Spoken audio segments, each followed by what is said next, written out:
Ka Sorkar Pdeng kala Bhah kendai spak Sunway Point Arpunyo Klur Tyngka na ka Bynta ka Shna ya ka Suroktura bypass ka ba kendai point 0.03 km hamighalia ka ba temu ban penduna ya ka Pdeng kali hatura bat ban kampanyar ya ka penyaso ya ki Surok Baro. Ya ka ni ka rai lapan benado Menteri Ketenat Road Transport and Highways ka Sorkar Pdeng unitan gatgari. Kani ka Surok bypass kan penyaso ya ka Surok NH spa arpunyo B bat ke NHR spa katnyo bat on Shna ya ka kum ka Surok tulin rengkat ki pave shoulder. Kani ka projek kalong ka badonkam nakadaw ka jinglong kongsan ka Surok NHR spa katnyo ha ka penyaso ya ka Guwahati Syadalu.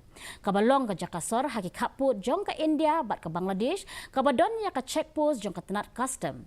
Ha ka waypat ka liang o Vice President ka BJP na ka Jela Ubadeiru u MDC Ketura u Bernard and Marak ulayaro ya Menteri Ketenat Road Transport and Highways ka Sorkar Pdeng na ka Bynta ka ne ka senjam bat uloong baka ne kan penduna ya ka Pdeng kali hatura bat kentiu ru ya ka penyaso ya ki Surok ha ka ne ka than.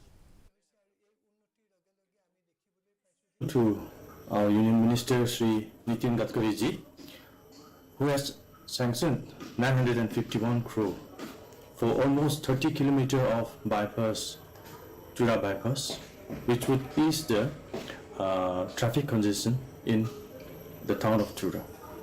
This road will connect NH 127 with NH 217, and the road from Guwahati to Dalu will be easily connected through this bypass. This is a very great initiative for which I express my gratefulness.